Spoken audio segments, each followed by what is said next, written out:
Where did you land? That question has echoed through history for nearly 9 decades, haunting aviation experts and mystery enthusiasts alike. Amelia Earhart, one of the most celebrated pilots of her time, vanished without a trace in 1937, leaving behind speculation, theories, and an enduring enigma. Her final transmission hinted at uncertainty. Her fuel was running low, and she was desperately trying to find Howland Island. Then, silence. No wreckage, no remains, just a void where she and her aircraft once soared. But now, in 2024, a discovery may finally close this chapter. Could we have finally found the wreckage of Amelia Earhart's lost plane?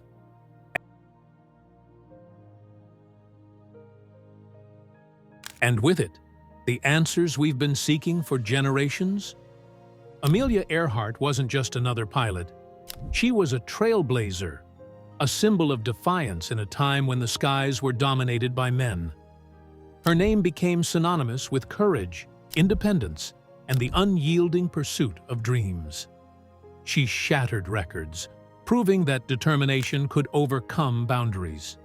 She became the first woman to fly solo across the Atlantic, a feat that captured the imagination of the world. Her achievements weren't just personal victories. They were milestones that paved the way for future generations of female aviators and adventurers. But perhaps what has immortalized her most is not just what she accomplished in life, but the mystery that surrounded her disappearance. How could one of the most famous pilots of the time, equipped with cutting-edge navigation tools, simply vanish? For decades, experts, historians, and theorists have debated what really happened on that fateful day in 1937. Did she crash into the ocean?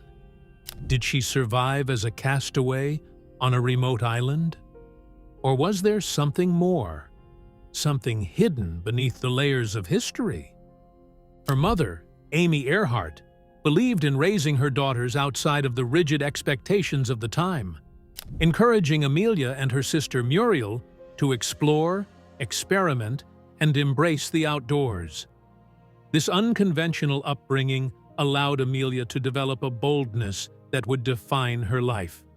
One of her most memorable childhood escapades was constructing a homemade roller coaster with her uncle. Using wooden planks and a crate, she built a ramp off the roof of a tool shed.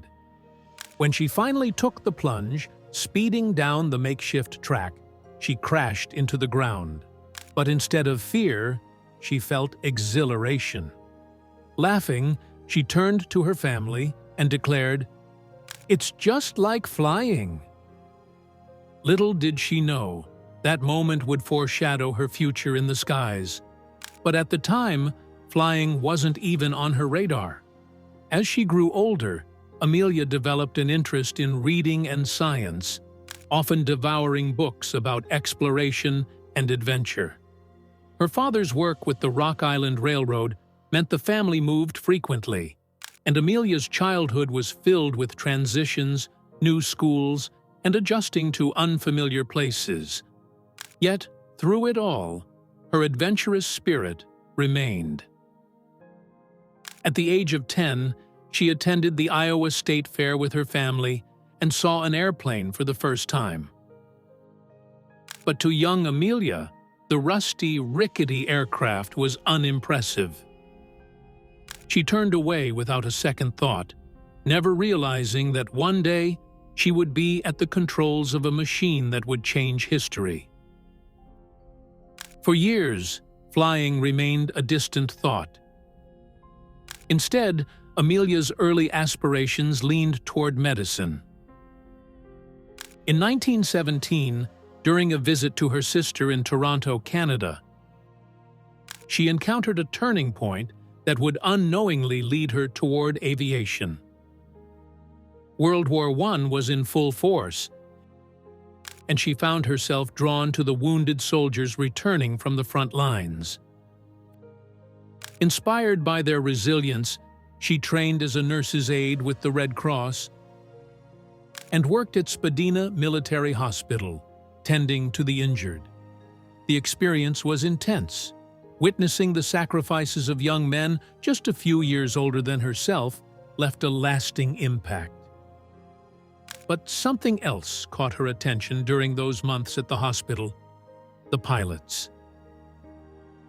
Many of the wounded soldiers she cared for had been aviators, and their stories fascinated her.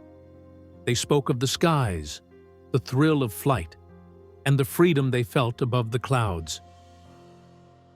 Amelia listened intently, absorbing every detail. Though she was captivated by their tales, she still hadn't considered flying as a personal ambition. Until one fateful day in 1919. That year, she and a friend attended an air show in Toronto. As they stood watching the planes soaring and looping through the sky, a pilot noticed them in an open field and decided to put on a little show. He aimed his plane directly at them, diving low and fast. While others might have panicked or run, Amelia stood her ground, staring up as the aircraft roared past just feet above her head.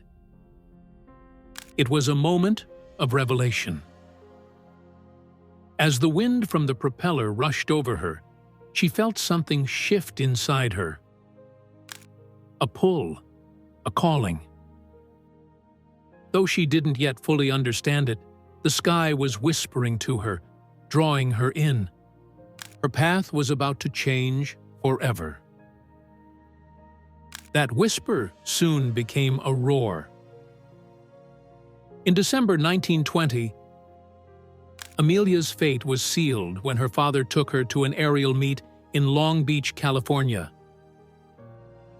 As she watched the planes take off and disappear into the sky, she felt an overwhelming urge to be up there, among them. She convinced her father to buy her a ticket for a short passenger flight with a local pilot named Frank Hawks. It lasted just 10 minutes, but it was enough. By the time they landed, Amelia knew flying was what she was meant to do. Determined to take control of the skies herself, she worked tirelessly to save money for flying lessons. She took on odd jobs, working as a truck driver, a photographer, and a stenographer, until she had enough to begin training. In January 1921, she finally started flying lessons with female instructor Netta Snook, one of the few women in aviation at the time. Amelia's passion was undeniable. She threw herself into training, spending every spare moment at the airfield, learning the mechanics of the planes, mastering takeoffs and landings, and absorbing every bit of knowledge she could. Just 6 months later, she purchased her first plane, a bright yellow Kinner Airster, which she fondly named the Canary. Her journey had officially begun, and soon the world would know her name. By 1928, Amelia Earhart had already made a name for herself in aviation circles, but her breakthrough moment came with an opportunity that would change her life forever.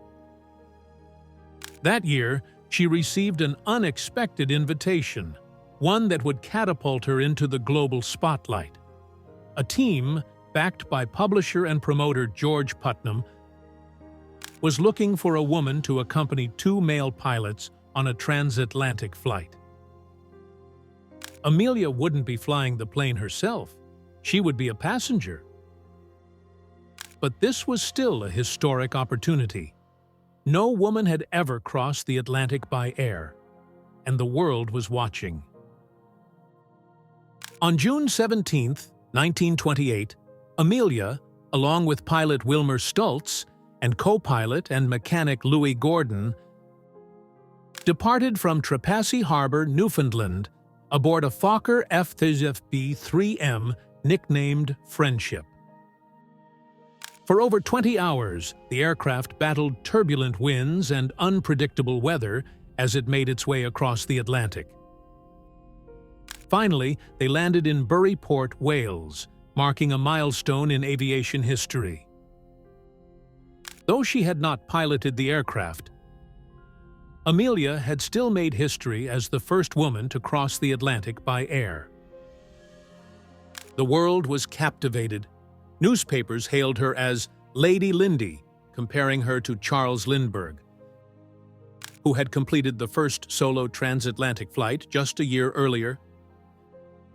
She was celebrated with a ticker tape parade in New York City and a reception at the White House. Overnight, she had become an international sensation, but Amelia was not satisfied. She had crossed the Atlantic as a passenger, but she was determined to do it alone, and she wouldn't rest until she did. 4 years later, Amelia Earhart set out to accomplish what no woman had done before: fly solo across the Atlantic. It was an audacious and dangerous undertaking. Only one pilot had ever completed it successfully: Charles Lindbergh in 1927. Many had tried since, and several had perished in the attempt, but Amelia was determined to succeed. On the morning of May 20th, 1932, she climbed into her Lockheed Vega 5B and took off from Harbor Grace, Newfoundland. Her goal was Paris, mirroring Lindbergh's historic flight, but the Atlantic had other plans. Severe storms and bitter cold battered her plane as she flew through the night. Ice formed on the wings, her altimeter malfunctioned, and she was forced to navigate through dense clouds and violent winds. At one point, her engine even started leaking fuel, but she pressed on, battling exhaustion, the elements, and mechanical failures. After nearly 15 hours of relentless flying, she spotted land. Unable to reach Paris due to the rough conditions, she made a controlled landing in a remote pasture in Culmore, Northern Ireland. A startled farmer ran to greet her, and when he asked where she had come from, she simply replied, "From America." With that, she became the first woman in history to fly solo across the Atlantic, an achievement that cemented her place as one of aviation's greatest pioneers. The world erupted in celebration. She was awarded the Distinguished Flying Cross by Congress, a medal of honor previously only given to military pilots. She became a symbol of courage, ambition, and female empowerment. But Amelia wasn't finished yet. She had conquered the Atlantic. But there were still more skies to explore, more records to break, and more barriers to shatter. Fresh off her historic transatlantic flight, Amelia Earhart set her sights on new challenges. She wasn't just flying for records, she was flying to inspire. She wanted to prove that women were just as capable as men in aviation, and she did so with each daring flight she undertook.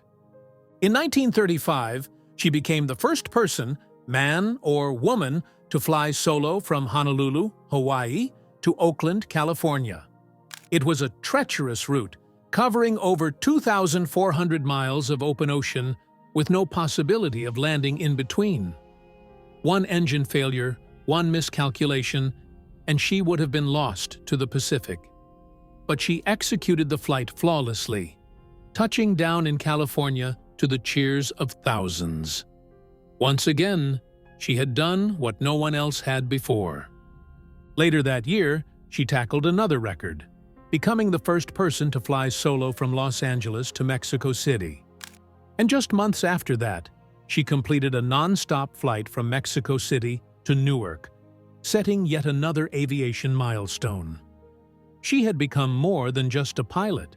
She was now an icon, a living legend whose fearless spirit knew no limits. Beyond setting records, Amelia was determined to uplift women in aviation. She became a mentor, a spokesperson, and a leader in the field, helping to establish organizations that supported female pilots. She joined forces with other pioneering women aviators to form the 99s, an international group dedicated to advancing women in aviation. She used her fame to push for equality, encouraging women to dream bigger, aim higher, and break through the limitations society placed upon them. But for Amelia, there was still one final goal left. She had conquered the skies over the Americas and the Atlantic. But what if she could fly around the entire world? It would be her most ambitious journey yet, the ultimate test of her skills and endurance. And in 1937, she set out to do just that. It would be a journey for the ages, a journey that would captivate the world, a journey that, tragically, would end in mystery.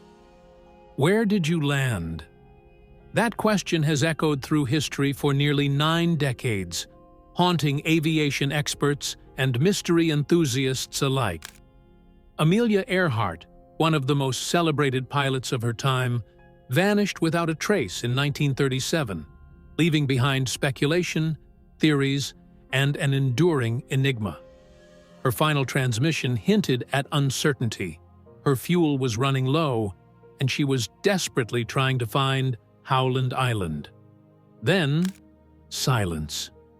No wreckage, no remains, just a void where she and her aircraft once soared.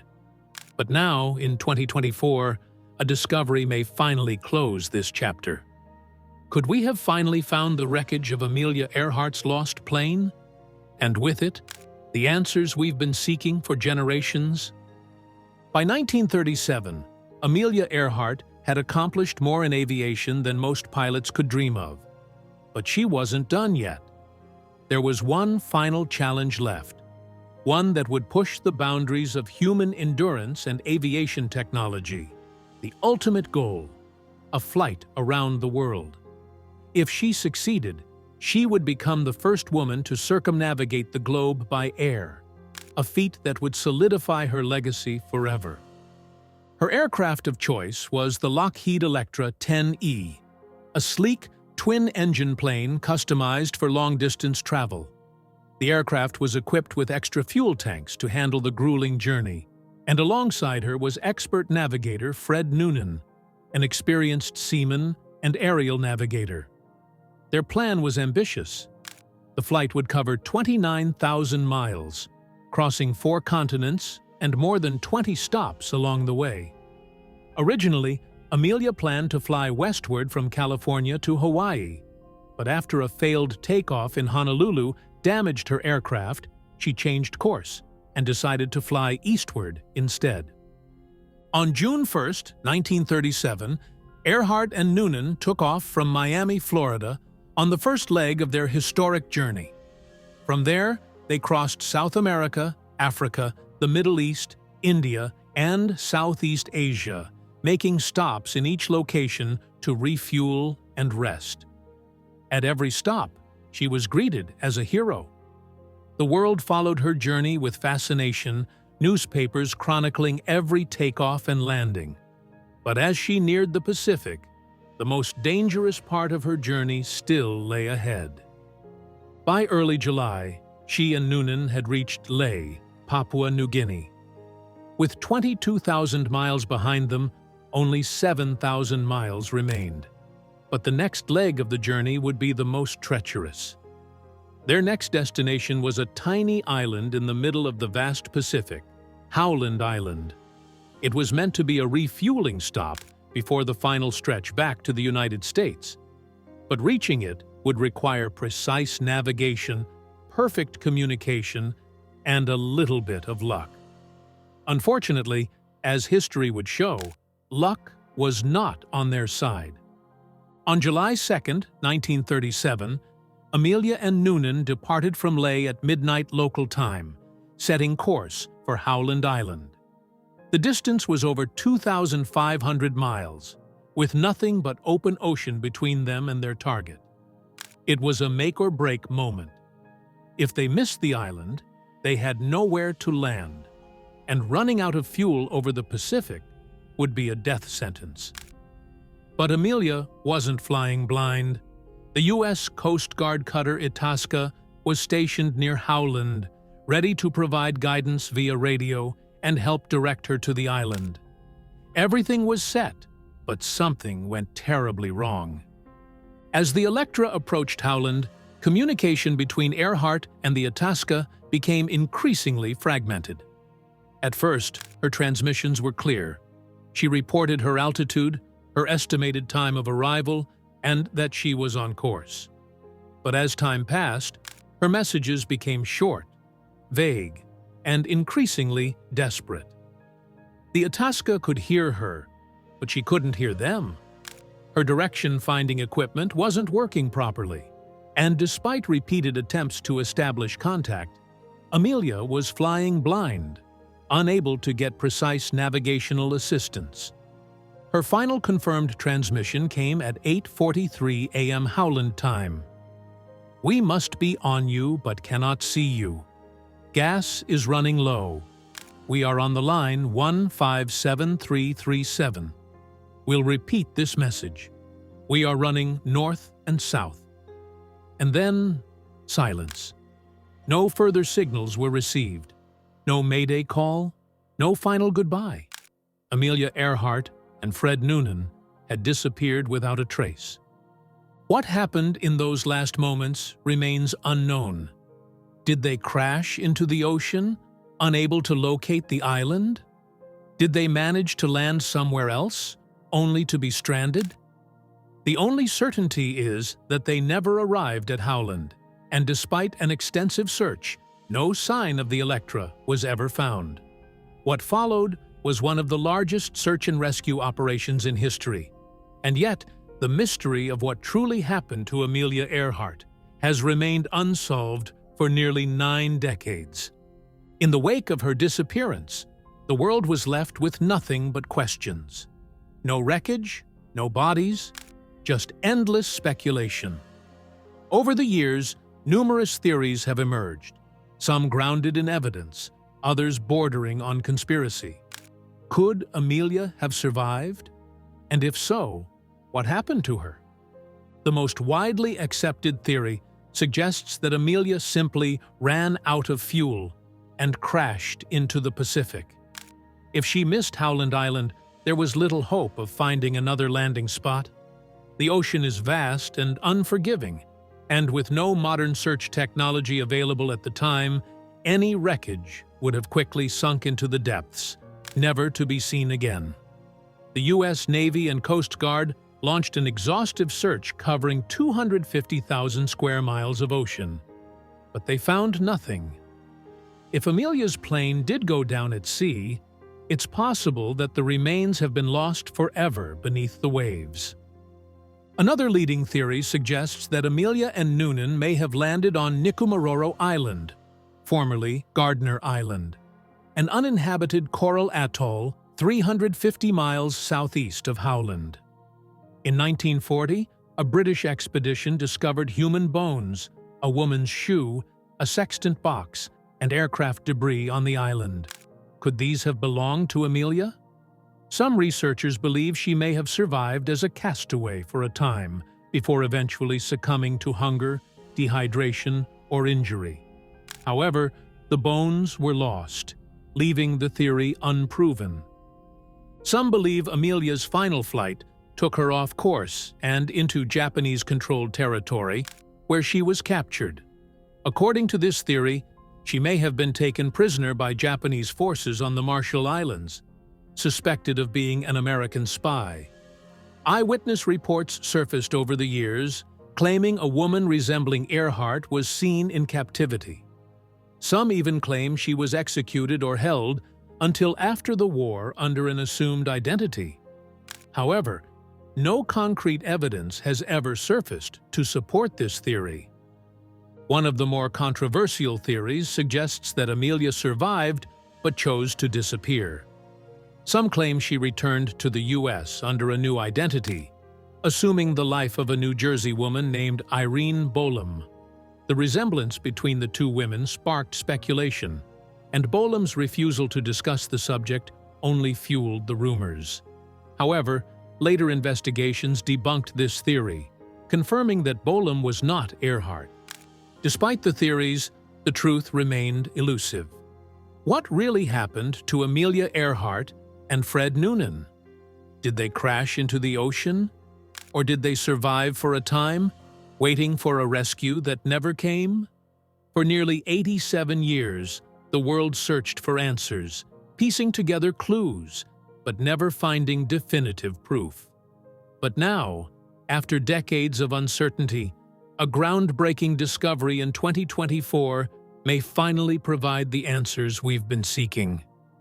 Could Amelia Earhart's lost plane have finally been found? And if so, what does it tell us about her final moments? For nearly 9 decades, the fate of Amelia Earhart and her Lockheed Electra remained one of the greatest mysteries in aviation history. Countless searches were launched, and experts, historians, and adventurers dedicated their lives to uncovering the truth. Wreckage was never found. Radio transmissions remained inconclusive, and theories ran wild. But then, in 2024, a breakthrough changed everything. The world-renowned ocean explorer Robert Ballard, the same man who discovered the wreck of the Titanic, set out on a daring mission using cutting-edge technology to search for what many believed was lost forever: the final resting place of Amelia Earhart's plane. Ballard had been intrigued by the Earhart mystery for years, but unlike previous searches, he brought an arsenal of advanced sonar imaging, deep-sea drones, and remote-operated vehicles to scan the ocean floor in unprecedented detail. His team focused their efforts near Nikumaroro, the isolated Pacific atoll that had long been suspected as a potential landing site. Past expeditions had found tantalizing clues: bones, artifacts, and even reports of distress calls from the island. But no solid evidence had ever surfaced to prove Amelia's plane was there. That was about to change. After weeks of meticulous scanning and analysis, Ballard's team detected something remarkable: an anomaly deep beneath the waves, in an area few had explored before. At a depth of nearly 2,000 feet, resting in the shadows of the ocean floor, was what appeared to be the remnants of an aircraft. As the remote cameras closed in, the images became unmistakable. The twisted frame of a fuselage, the remains of 2 engines, and scattered debris that matched the dimensions and structure of the Lockheed Electra. Could this really be it? Had they finally found the plane that vanished without a trace in 1937? The discovery sent shock waves through the world. Initial examinations of the wreckage revealed striking similarities to Earhart's aircraft. Its design, its unique modifications, even damage patterns that seemed consistent with an emergency landing or a controlled ditching at sea. The research team, along with forensic experts, aviation historians, and representatives from Lockheed Martin, worked tirelessly to analyze the evidence. Metal fragments were carefully retrieved, and sonar readings were compared to historical blueprints of the Electra. Every detail pointed toward the same conclusion: this was no ordinary wreck. The evidence suggested that this aircraft, lying undisturbed for nearly a century, could very well be the long-lost Lockheed Electra 10E. But if this was Amelia Earhart's plane, what did it mean? The location of the wreckage reinforced the long-standing theory that Earhart and Noonan may have reached Nikumaroro, but were unable to signal for rescue before ultimately perishing. Could they have survived for days, weeks, or even months as castaways? The artifacts found on the island in previous searches, pieces of glass matching 1930s makeup containers, scraps of aluminum, and remnants of a woman's shoe, now took on a whole new significance. If their plane had gone down in this region, had Earhart and Noonan made it to shore, desperately hoping for help that never arrived? This discovery doesn't just bring us closer to answering one of history's biggest questions, it rewrites aviation history. The confirmation of the Electra's location provides a sense of closure to a mystery that has fascinated the world for nearly a century. It allows historians to piece together the final moments of Earhart's journey, offering a glimpse into what may have happened after that last transmission. But more importantly, it cements Amelia Earhart's legacy as a fearless pioneer, a woman who dared to push the limits of what was possible. Even in mystery, she inspired generations. And now, with this groundbreaking find, her story takes on new life, proving that no legend is ever truly lost to time. Amelia Earhart was more than a pilot. She was a force of nature, a woman who defied expectations and refused to let the limits of her time define her.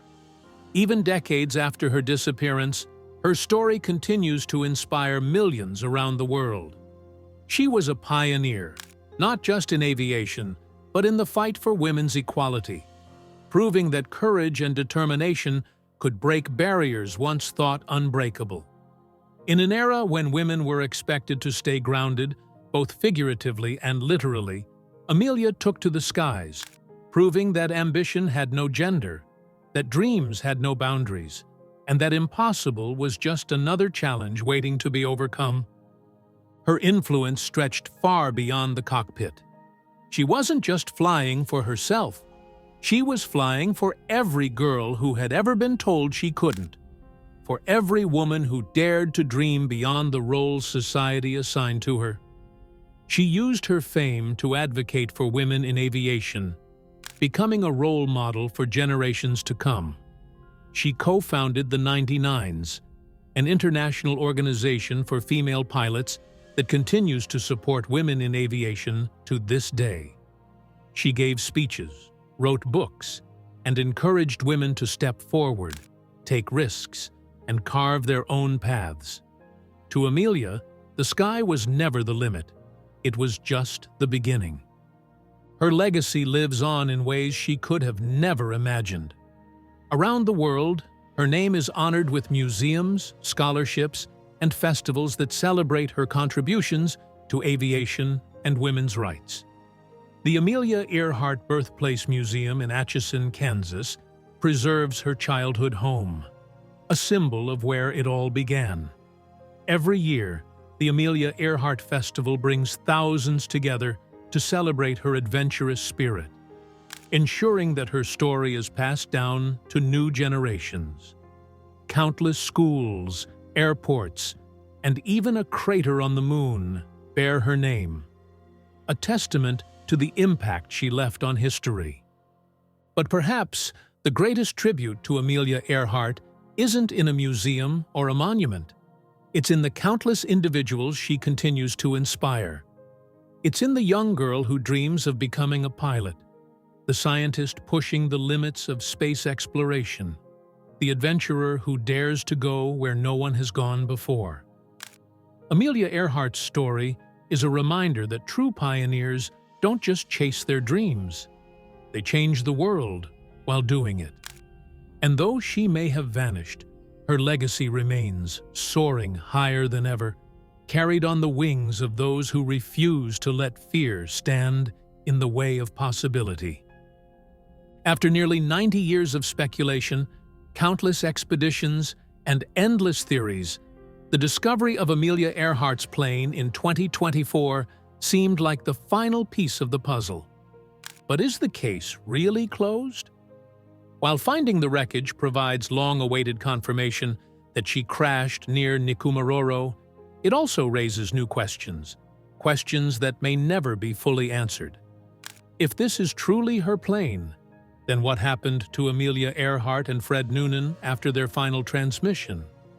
Despite the wreckage being located, there's still no trace of their remains.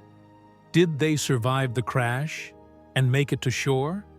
Could they have lived as castaways, waiting for a rescue that never came? Over the years, various artifacts, such as a woman's shoe from the 1930s, a jar of freckle cream, and crude tools have been found on Nikumaroro, fueling the belief that someone, possibly Amelia, may have lived there. But without human remains to confirm it, the question lingers.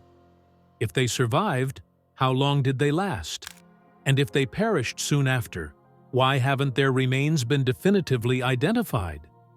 There's also the possibility that not all records of their disappearance have been revealed. Could official reports, documents, or classified intelligence hold information that was never released to the public? Theories persist that the U.S. government may have known more than they disclosed. Some even suggest that Amelia may have been involved in a secret mission and was captured. While these claims lack solid evidence, they leave us wondering, is there more to the story than we've been told? Even with the discovery of the plane, the search for answers isn't over. Scientists and researchers are still working to test DNA on the bone fragments found on Nikumaroro in the 1940s. Initial tests were inconclusive, but with modern advancements in forensic science, there is renewed hope that genetic analysis could finally determine if those remains belong to Earhart or Noonan. If DNA confirms their identities, it could provide closure to one of the greatest missing persons cases in history.